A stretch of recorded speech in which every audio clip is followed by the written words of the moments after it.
हम सब ने देखी नीता की दास्तान, जिसमें नीता को बलात्कारी राजू ने बेमौत मार दिया और वो भाग गया। कुछ रोज बाद सूरत पुलिस ने उसे चलती ट्रेन से पकड़ लिया। कहाँ होते हैं हम, माँ बाप, पड़ोसी, बस्ती के लोग, ऐसे मौके पर? माँ अगर अपनी बेटी के साथ ऐसा व्यवहार करे कि बेटी अपनी बात उसको बता सके, खुल के उसके साथ बात कर सके और उसको ये ना लगे कि माँ को मैं बोलूँगी तो वो बोलेगी तेरा ही दोष है, तेरा ही अपराध है। बच्चियां स्कूल जाती हूँ और उनका कोई पीछा कर रहा हो या उनको रास्ते में परेशान कर रहा हो, वो नहीं कहती, कह नहीं पाती। हम कहते हैं कि वो अपनी टीचर से कहें, उनको न कह पाएं तो अपने माँ बाप से कहें, खुले दिल से कहो कि हमारे साथ ऐसा हो रहा है तो उससे रोका जा सके। पर जब तक गुनाह हो न जाए तब तक किसी के ध्यान में ही नहीं आता। लड़के लोग बाहर खेलते हैं, ध्यान देते नहीं बराबर। लड़के लोग को कोई भी लेके जाता है फुसला पटाखे। कभी माँ काम करने जाती है, बाप भी काम पर चले जाते हैं, तो बच्चा तो होशगार रहता है तो घर पर भी छोड़ के जाता है, लेकिन बच्चे के मन में क्या हो जाए या बच्चे के साथ में गैर क्या कर दे ये तो नहीं पता है ना। अपना बच्चा को समझाते हैं ना माँ, पिता तो हर हमेशा नहीं समझाते उतना, लेकिन माँ तो समझाते हैं ना। अगर कोई कुछ खाने के दो तो मत ले, घर में अगर कोई देता है भी बल जोबड़ी के बच्चे ले लो, तुम अपने माँ के आके दे दो, है ना, खाओ मत। ये माँ बाप की भी जरूरी है। कोई अपना आजू बाजू वाला कोई पड़ोसी देख ले कि ये कोई नया आदमी आया है, इसके ऊपर ध्यान रखना चाहिए, सुरक्षित रहना चाहिए कि ये आदमी कभी अपने को दिखाई नहीं दिया, ये आदमी आज अपने बोलने में दिखाई देता है, तो उसके ऊपर आजू बाजू वाले ने भी ध्यान रखना चाहिए। फकत एक 2 रुपए की चॉकलेट नीता के मौत का कारण बन सकती है, एक मासूम जिंदगी को रौंद सकती है। इन्हीं कारणों से शहर में 8 और बलात्कार के किस्से हुए। कहाँ थे हम सब?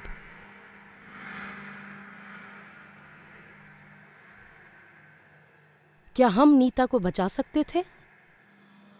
क्यों हम अपने बच्चियों के मामले में पुलिस फरियाद करने से मुकरते हैं?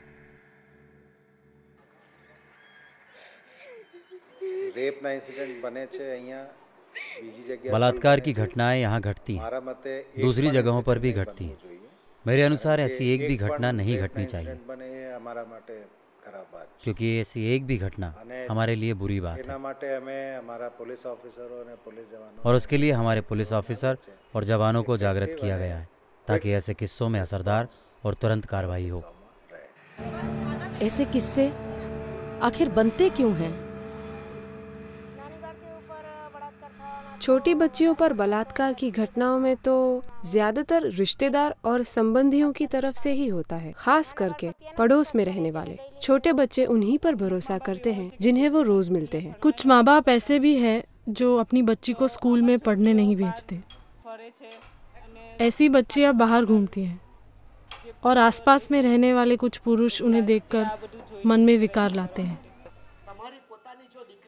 बच्चियों के माता पिता इस बात का ध्यान रखें कि आपके घर के आसपास क्या कोई अकेले रहने वाले, खास करके परिवार के बिना रहने वाले पुरुष जिनके पास आपकी बच्ची जाती हो, तो उन पे खास नज़र रखें कि वो अपनी बेटी के साथ किस प्रकार का व्यवहार करते हैं। उन पर संपूर्ण भरोसा न करें जब तक बच्ची पूरी तरह समझदार हो जाए। नहीं होती, स्कूल में जाती, चल बच्चे तेरे माँ ने बुलाया, तेरे बाप ने बोला यहाँ पे खड़ा है, वहाँ पे खड़ा है, इस वजह से बच्चे जाते वहाँ रिक्शा में बिठा के ले जाते कहीं पे भी। यही सुनने को आता है कि उसके पास बलात्कार हुआ है या मार के फेंक दिया है। टीवी में देखते हैं, आजू बाजू में हो जाता है, या हाउसिंग में होता है, या पांडेसरा में होता है, सचिन में होता है, कहीं भी नवागाम में होता है। उसमें ये क्या होता है कि यहाँ के जो भी एरियाज है जहाँ पे बाहर से वर्कर्स आके रहते हैं, तो उन एरियाज में होता है कि वो अकेले रहते हैं। ज़्यादातर ऐसा है कि वो अपनी फैमिलीज़ के साथ में नहीं रहते। उसके बाद ये होता है कि कुछ तरह की वीडियो पार्लर्स है या इस तरह की चीज़ें देखते हैं, तो वो उनकी कंडीशन पे फ़र्क पड़ता है, क्योंकि वो अकेले रहते हैं और इस तरह का। तो उसके बाद में जो विमेन रिलेटेड इश्यूज़ हो जाते हैं, कोई ना कोई केस इस तरह का बनता है। जब ऐसी घटना गुजरती है, सबसे पहले पुलिस में शिकायत दर्ज करवाएं। जब बात अपने बच्चे की हो तो पुलिस के पास तो जाना ही पड़ता है, कोई चारा ही नहीं, क्योंकि अगर आज ये मेरी बच्चे के साथ हुआ है, कल किसी और की बच्ची के साथ भी कोई ऐसा ही कर सकता है। वैसे ही कई बच्चे गांव में बाहर खेलते रहते हैं, कोई अनजान व्यक्ति लालच देकर ले जाए और ऐसी घटना घटे तो माँ बाप कैसे सहेंगे। पहले आप कितने कायदे हैं, आपके राइट्स कितने हैं, आपके अधिकार कितने हैं, वो पहले पहचानो। फिर इस अधिकार को इम्प्लीमेंट करने के लिए या मांगने के लिए कौन सी संस्थाएं हैं, और जो संस्था आपके पास मदद देने के लिए जो आ रही है तो उसको सहकार दो और उससे पूरी जानकारी लेने की कोशिश करो। पीड़ित व्यक्ति और परिवार को सहानुभूति और कायदा सहाय की जरूरत है। हम सभी, पड़ोसी, रिश्तेदार, सामाजिक कार्यकर, हर कोई ये काम कर सकते हैं। गुनाह सहने वाले व्यक्ति के पक्ष में सोचना जरूरी है। अब बहन जी, हमारी बेटी तो गई, अब उस आदमी को क्या सजा दें? नसीब को यही मंजूर है तो अब हम लोग रोजी रोटी कमाएंगे या कोर्ट कचहरी के चक्कर काटेंगे? कोई फायदा नहीं है ये सब करके। जो व्यक्ति गुनाह दर्ज करने की हिम्मत करता है उसका साथ दें। हमें तो बस लगता है कि उसे सजा जरूर होनी चाहिए, ताकि वो आदमी फिर ऐसा कभी ना कर पाए। अगर आज आप उसे छोड़ देंगे तो वो दोबारा ऐसा ही करेगा। अगर बलात्कार की घटना हुई है तो तुरंत पुलिस का संपर्क करके आरोपी के खिलाफ कंप्लेंट दर्ज करनी चाहिए। ऐसा करने से जो एविडेंस जिसका नाश होने की संभावना है वो कम हो जाती है और आरोपी के सामने केस कोर्ट में अच्छी तरह से चले और उनको सजा मिले। कोई भी इंसिडेंट बनता है, आपके आसपास बन रहा है, उसके बारे में पुलिस को तुरंत इन्फॉर्म करें, एफआईआर रजिस्टर करवाएं। एफआईआर की कॉपी आपका राइट है, तो आप तुरंत एफआईआर की कॉपी अपने साथ में रख सकते हैं और साथ ही उसका प्रॉपर फॉलो अप भी लें कि उसके बाद में उस केस में क्या हुआ। ये आपका राइट है, इसलिए आप आके पुलिस स्टेशन से डायरेक्ट आके उनसे मांग सकते हैं कि इस केस में अब उसके बाद में आपने क्या क्या किया है। कोई घटना अपने बच्चे के साथ होती है तभी माता पिता का फर्ज रहता है कि उसको पहले डॉक्टर के पास ले जाना चाहिए, उसकी तपास करनी चाहिए और उसकी ट्रीटमेंट भी ज़रूरी होती है। डॉक्टर के पास जाएंगे तो अपने जो गुनहगार है उसके तक पहुंच पाने की काफ़ी उम्मीदें रहेगी और वही एक चीज़ है कि आप गुनहगार को सज़ा दे पाएंगे। बलात्कार के किस्सों की जांच वैज्ञानिक तौर से होती है और सबूत ज़्यादा करके वैज्ञानिक राहों पर इकट्ठा किए जाते हैं, तो 99% किस्सों में सज़ा हो सकती है। इस राह पे हम जांच करते हैं। डीएनए एक संपूर्ण निष्कर्ष है जिसकी रिपोर्ट को केंद्र सरकार ने कोर्ट कार्यवाही में मान्य ठहराया है। हमारी रिपोर्ट के आधार पर सजा भी सुनाई गई है। जो कायदा है इतना सक्षम है कि इनको आरोपी को सजा मिल सकती है। अब जैसे कि पुलिस में आपका जो निवेदन दर्ज हुआ है तो निवेदन के मुताबिक आपको कोर्ट के अंदर जुबानी देनी है और आपका निवेदन क्या है वो देखने के लिए जो पुलिस पेपर सरकारी वकील के पास है इनसे मिलना चाहिए और केस की पूरी जांच पड़ताल कर लेनी चाहिए कि हमारा केस क्या है। जो बच्ची पर या औरत पे बलात्कार होता है, हमारे दिमाग में वो बात अच्छी तरह से समझनी चाहिए कि वो दोषी नहीं। आपके बारे में समाज क्या सोचेगा वो आप सोचना छोड़ दो, क्योंकि न्याय आपको चाहिए और जो आदमी को न्याय चाहिए वो किसी से डरता नहीं है। ऐसे कदम उठाए जाने से गुनाह के पश्चात फैली हुई दहशत को मात दी जा सकती है। याद रहे, सरदारपुरा के लोगों की सावधानी ने एक बहुत बड़ा गुनाह होने से रोक लिया।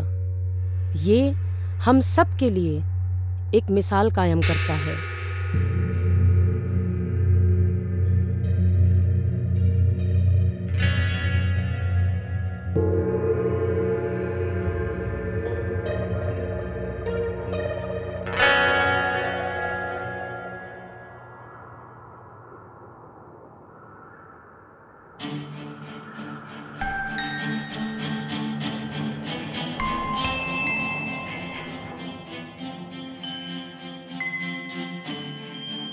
सूरत एक द्रुत गति से बढ़ रहा शहर है जो दुनिया भर में आज दूसरे क्रम पर गिना जाता है। पिछले दशक से सूरत की बस्ती 7-8 लाख से बढ़कर आज करीब 48 लाख जितनी हो चुकी है। क्या सूरत अपनी हैसियत से ज़्यादा फैल रहा है? यहाँ भारत भर से मजदूर आ बसे हैं जिनकी संख्या लगभग 25 लाख की है। इसके अलावा रोज़ सूरत में आने जाने वाले व्यापारी और मजदूर भी हैं। मुंबई, दिल्ली और सूरत जैसे बहुत से महानगरों में स्थानिक और आने जाने वालों का नाम, पता और वतन की माहिती पाने के लिए खास व्यवस्था तंत्र बनाने की ज़रूरत है। चिंतित नागरिकों का मानना है कि इसमें निश्चित रूप से कुछ छोटे बड़े गुनहगार भी काम करने आते हैं। कई हंगामी कामगारों की आय कायमी कामगारों की तुलना में बहुत कम है, जो यहाँ बड़ी मुश्किल से गुजारा करते हैं। शोषित कारीगरों की बड़ी तादाद भी एक गुनाह है जिसे रोकना होगा। माली हालत में थोड़े पैसों में रहने वाले युवा परिवार के अभाव के कारण जीवन में भटक जाते हैं और बलात्कार जैसा गुनाह करते हैं। इंसानियत का अवमूल्यन होते रोकना हम सब के सामने एक बड़ी चुनौती है। जब रोकना संभव है तो वक्त क्यों बर्बाद करें? ये प्रश्न पूरे शहर का है। अंदर कई कोने में ऐसे गुनाह होते रहते हैं। उसे रोकने के लिए हम उद्योगपति क्या क्या कर सकते हैं, इस विषय पर हमें चर्चा करनी चाहिए। जो फैक्ट्रीज के मालिक है, मिल्स के मालिक है, जिनमें वो काम करते हैं, उन लोगों की जिम्मेदारी बनती है कि वो अपने वर्कर्स का ध्यान रखें और उनकी वर्किंग कंडीशंस को और उनकी लिविंग कंडीशंस को सुधारने के लिए उनको कुछ स्पेस ऐसा अवेलेबल करवा सकते हैं जहाँ पे कि वो अपनी फैमिलीज को भी ला के उनके साथ में रह सके। तो स्टेगरिंग को भी कारागिर को जबरदस्ती बुलाते हैं और चला लेते हैं। क्यों? उसको कुछ मिलता होगा, फायदा होता होगी तभी ना, वो तो उछल रहे। हम जब गुनाह की चर्चा कर रहे हैं तो अपने सूरत में मजदूर कायदे का सबसे अधिक भंग हो रहा है, वो भी गुनाह है। और मजदूर कायदा तोड़ने की वजह हमारे यहाँ श्रमजीवी काली मजदूरी करते हैं पर बदले में बराबर का वेतन नहीं दिया जाता। रहने के आवास खराब है। अब ये सारी जिम्मेवारी किसकी है? समाज की है, सरकार की है, उद्योगपतियों की है। घाव पक गया है, हम उसकी दवा करने की बात करते हैं पर ये क्यों हुआ उसके मूल में जाने की बात नहीं कर रहे। बलात्कार मानव समाज के इतिहास का एक सबसे पुराना गुनाह है। क्या ये सिर्फ हमारे ही शहर या देश में हो रहा है या सारे विश्व में? आज सही वक्त है इस गुनाह के और कायदे के कुछ अहम पहलुओं के बारे में हम अपनी सोच तैयार करें।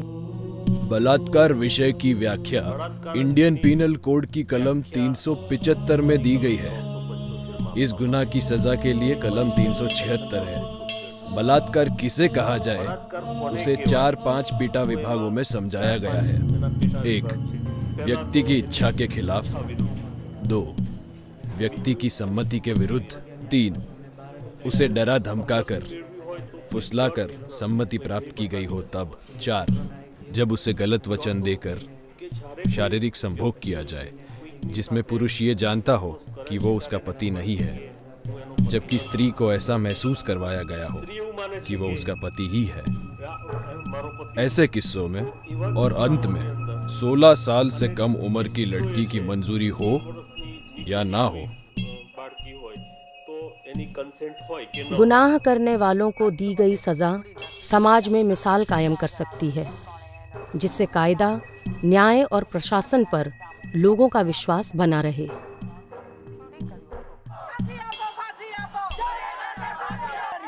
सूरत ने ऐसे ही करके दिखाया।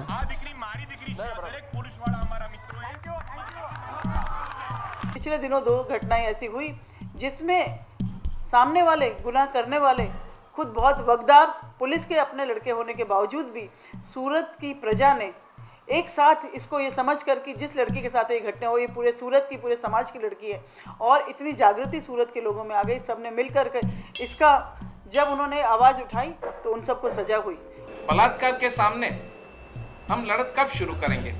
जब हमारे घर के कोई सदस्य या हमारे कोई परिचित के साथ ये घटना बने तब। याद रखिए, आज जो दूसरे के साथ हुआ है कल हमारे यहाँ भी हो सकता है। अगले चरण में ये जानने की कोशिश करेंगे कि बलात्कार को रोकने के लिए कौन क्या कर सकता है।